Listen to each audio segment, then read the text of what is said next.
नमस्कार। आज हमारे पास चर्चा के लिए एक बहुत ही दिलचस्प विषय है। एक नई इलेक्ट्रिक कार वाई मोबिलिटी एवा। इसमें सोलर चार्जिंग भी है। हम एक न्यूज़ लीक से पता चला है और इसकी कीमत काफी सुर्खियां बटोर रही है। आइए इस पर थोड़ी गहराई से बात करते हैं। सबसे पहले जो बात ध्यान खींचती है वो है इसकी कीमत। बताया जा रहा है कि शुरुआती मॉडल वो नोवा, उसकी कीमत सिर्फ 3 लाख रुपए के आसपास है। 3 लाख रुपए? वाकई? हाँ। और टॉप मॉडल वेगा भी करीब 6 लाख रुपए दिल्ली ऑन रोड तक जा रहा है। और ऊपर से ये धूप से भी चार्ज हो सकती है। ये तो काफी अनोखा कॉम्बिनेशन लग रहा है। हाँ, ये कीमत भारतीय ईवी बाजार के लिए, मतलब खासकर एंट्री लेवल सेगमेंट में, वाकई एक बड़ा कदम हो सकता है। सही। सस्ती इलेक्ट्रिक गाड़ियों की मांग तो बढ़ ही रही है। हाँ। और इस कीमत पर सोलर चार्जिंग का जुड़ना, ये इसे भीड़ से अलग करता है।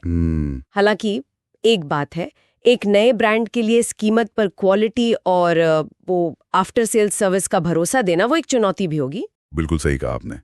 अच्छा, अब आते हैं इसकी रेंज और परफॉर्मेंस पर। लेख बताता है कि इसमें 18 किलोवाट आवर की लिथियम आयन बैटरी है। अच्छा। जो फुल चार्ज होने में करीब 3 घंटे लेती है। और दावा है कि एक बार चार्ज करने पर ये 250 से 275 किलोमीटर तक चल सकती है। 250 से 250 किलोमीटर।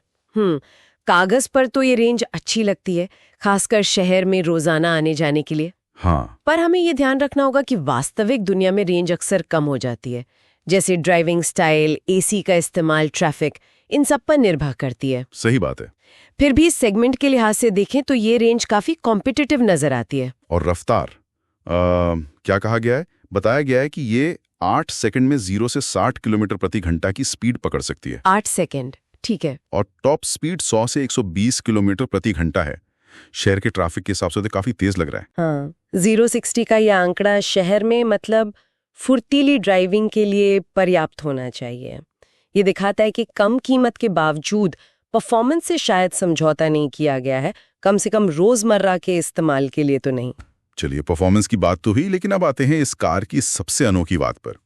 इसकी छत पर लगे सोलर पैनल्स। हाँ, ये बहुत इंटरेस्टिंग है। लेख कहता है कि ये धूप में पार्क होने पर भी चार्ज हो सकती है और साल भर में करीब 3000 किलोमीटर की रेंज सिर्फ सोलर चार्जिंग से मिल सकती है। ये कितना व्यवहारिक है, आपको क्या लगता है? देखिए, ये सोलर चार्जिंग एक तरह से एक अतिरिक्त सुविधा है। ये मुख्य चार्जिंग का विकल्प नहीं है। अच्छा।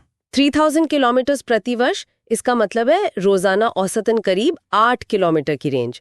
ये उन लोगों के लिए फायदेमंद हो सकता है जिनका रोज का सफर कम है और जिनकी गाड़ी दिन में ज्यादातर धूप में खड़ी रहती हो। यानी ये पूरी तरह से मुफ्त ऊर्जा है, लेकिन सीमित मात्रा में। बिल्कुल। और इसका फायदा धूप की उपलब्धता पर बहुत निर्भर करेगा। भारत जैसे देश में जहां धूप काफी होती है, इसका कुछ महत्व हो सकता है, लेकिन जैसे मॉनसून में या सर्दियों में इसका योगदान कम हो जाएगा। हाँ, ये तो है। ये सोचना दिलचस्प है कि क्या लोग इस मुफ्त 8-10 किलोमीटर रोजाना के लिए अपनी पार्किंग की आदतें बदलेंगे। ये एक अच्छा बोनस जरूर है, पर शायद अभी गेम चेंजर नहीं। सही कहा। अच्छा, अब जरा फीचर्स पे नजर डालते हैं। इस कीमत पर क्या क्या मिल रहा है? लिस्ट में एयर कंडीशनर है, पावर विंडोज हैं, infotainment system, digital cluster, dual display, app connectivity, remote monitoring और यहाँ तक कि सनरूफ का भी जिक्र है। शायद टॉप मॉडल में होगा। हाँ, इस प्राइस पॉइंट पर ये फीचर्स की लिस्ट तो काफी प्रभावशाली लगती है। डिजिटल क्लस्टर और ऐप कनेक्टिविटी जैसी चीजें इसे काफी मॉडर्न बनाती हैं।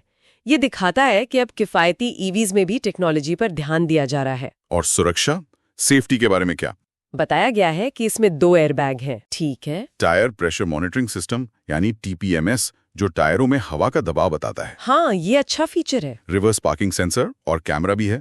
ABS के साथ EBD यानी एंटी लॉक ब्रेकिंग और इलेक्ट्रॉनिक ब्रेक फोर्स डिस्ट्रीब्यूशन। हाँ, ये तो जरूरी है। हाँ, जो ब्रेकिंग को संतुलित करता है। सेंट्रल लॉकिंग और सीट बेल्ट वार्निंग जैसे फीचर्स भी शामिल है। सुरक्षा फीचर्स का ये पैकेज एंट्री लेवल सेगमेंट के हिसाब से तो काफी अच्छा कहा जा सकता है। ABS, EBD और एयरबैग्स तो अब एक तरह से जरूरी मानक बनते जा रहे हैं। बिल्कुल। और TPMS का होना एक प्लस पॉइंट है। तो कुल मिलाकर देखें, कीमत, रेंज, फीचर्स और ये अनोखी सोलर चार्जिंग, इन सबको मिलाकर देखें तो ये वेव एवा भारतीय बाजार में एक दिलचस्प विकल्प बनकर उभर सकती है। तो मतलब कुल मिलाकर हमारे सामने एक ऐसी ईवी है जो न सिर्फ बजट के अनुकूल होने का दावा करती है, बल्कि सोलर चार्जिंग जैसी नई तकनीक भी पेश करती है। साथ ही शहर में रोजमर्रा के इस्तेमाल लायक रेंज और फीचर्स भी देती दिख रही है। हाँ, मुख्य बातें यही है: कम कीमत पर ईवी का विकल्प, सोलर चार्जिंग का नयापन जो इसे अलग बनाता है, शहरी आवागमन के लिए ठीक-ठाक परफॉर्मेंस और कीमत के हिसाब से देखें तो भरपूर फीचर्स। अब देखना ये रोचक होगा कि बाजार इसे कैसे अपनाता है और क्या ये वाकई किफ़ायती ईवी सेगमेंट में कुछ हलचल मचा पाती है। यहाँ एक सवाल ये भी सोचने लायक है कि अगर ये सोलर पैनल रोजाना औसतन 8-10 किलोमीटर की रेंज मुफ्त में दे सकते हैं, तो क्या भविष्य में ऐसी तकनीक शहरी ट्रांसपोर्ट के अर्थशास्त्र को बदल सकती है, खासकर उन लोगों के लिए जिनकी रोज की जरूरतें कम हैं और जिनके पास धूप वाली पार्किंग उपलब्ध है? हाँ बिल्कुल।